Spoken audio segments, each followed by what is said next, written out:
If an airplane took off a dozen times only to come crashing down each time, the only logical conclusion would be that the aircraft requires a fundamental redesign.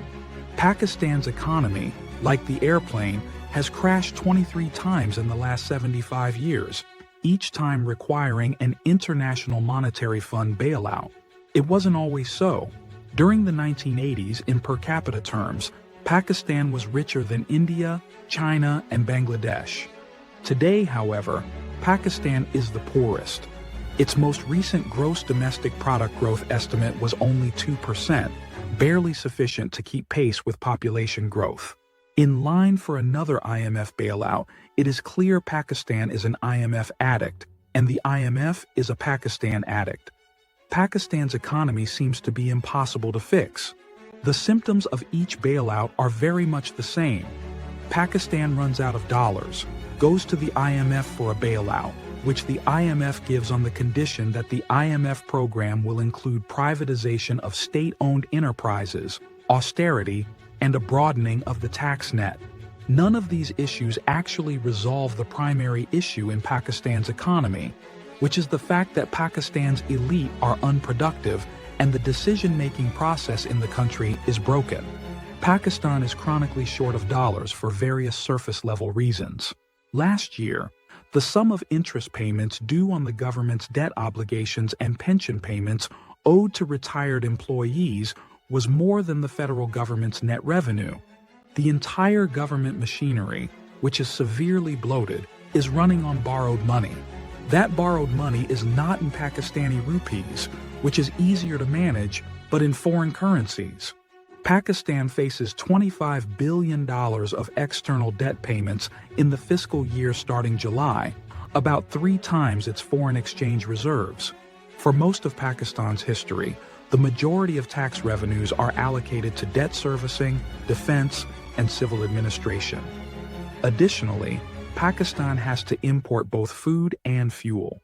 After paying debt, defense, administration, and importing food and fuel, Pakistan has nothing to spend on large-scale asset creation such as dams, canals, power plants, or even education or public health.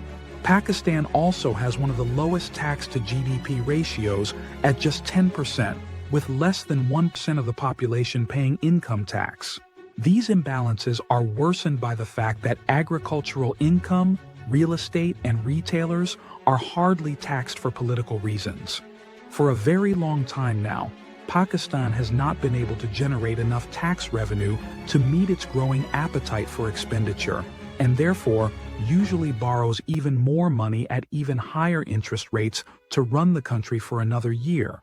So, on average, every 4 years, Pakistan is alarmingly short of foreign exchange and goes to the IMF for a bailout.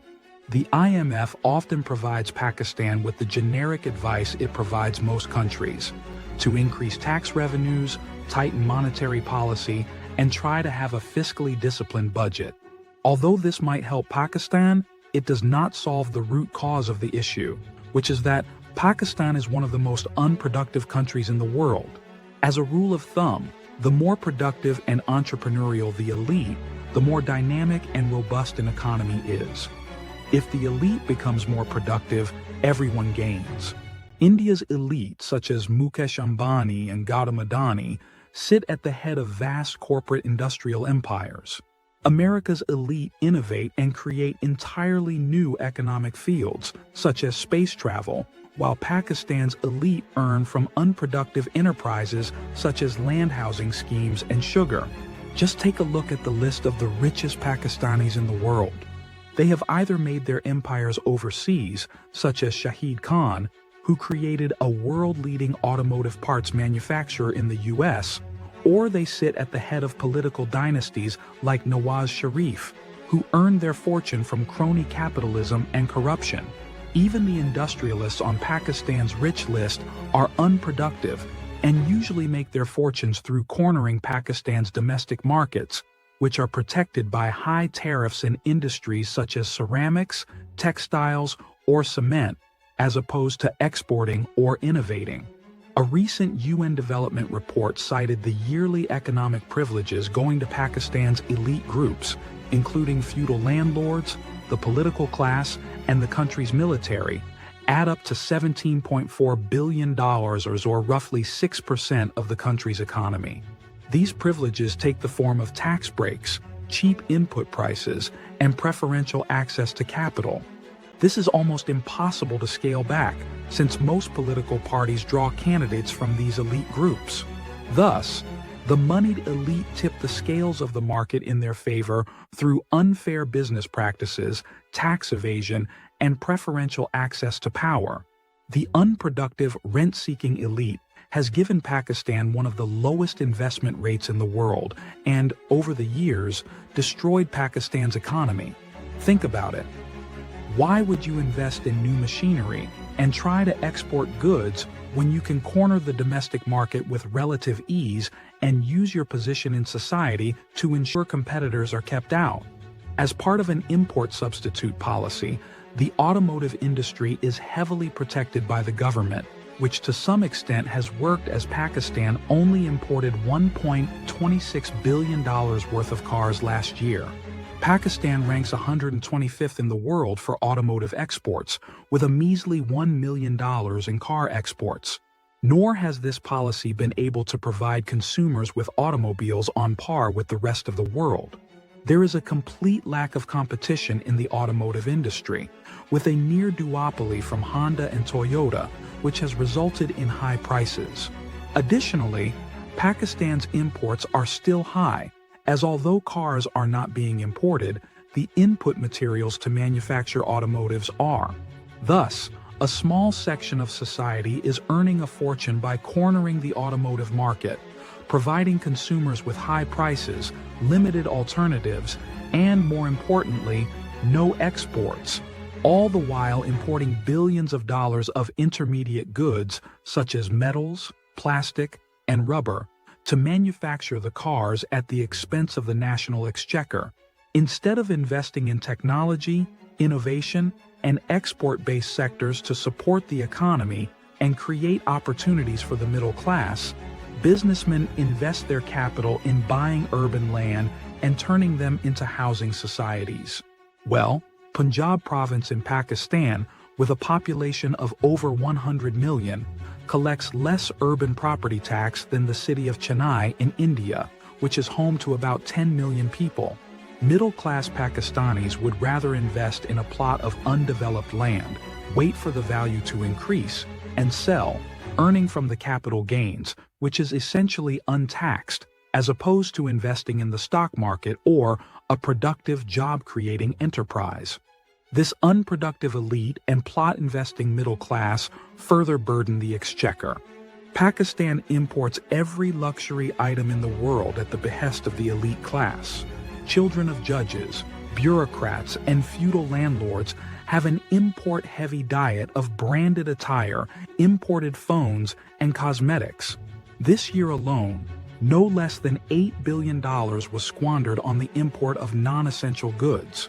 While the world's business elite are colonizing space, building electric cars, and investing in green energy, Pakistan's billionaires are competing with one another in building housing societies, and this is slowly killing Pakistan.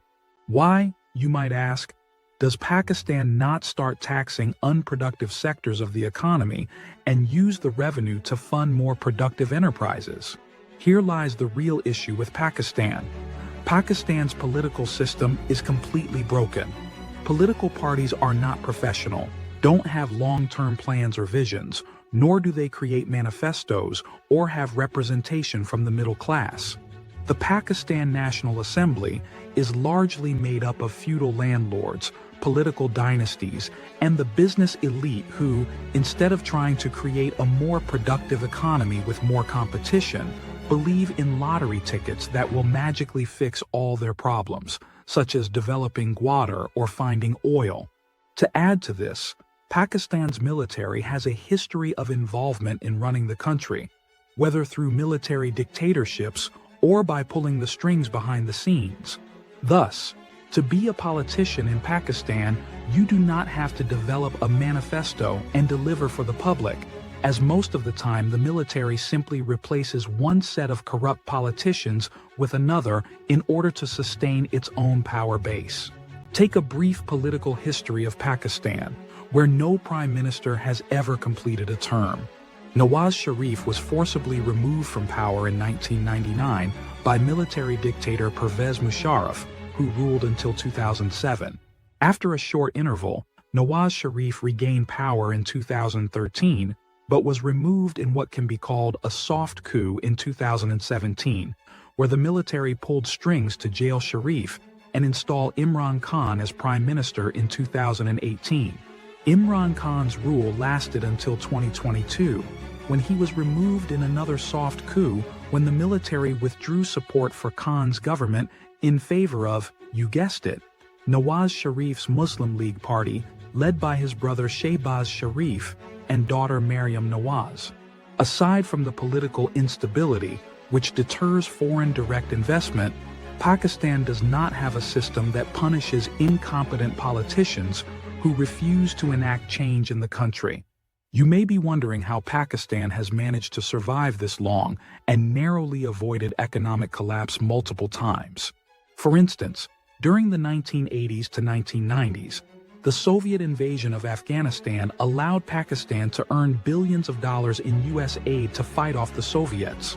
Once the Soviets withdrew, the U.S. stopped giving aid, and Pakistan's economy began to crumble again. By 2001, on the brink of collapse, the U.S. invaded Afghanistan and began providing billions in aid again. More recently, China has been providing billions in loans to try to strengthen Pakistan as a check against India. Additionally, millions of overseas Pakistanis in the Gulf region and the West send billions of dollars in remittances, keeping the economy afloat. However, hoping for a bailout or miracle is not an economic strategy, and eventually, Pakistan will have to take steps toward building a more productive and inclusive economy. The only question is, will it be too late?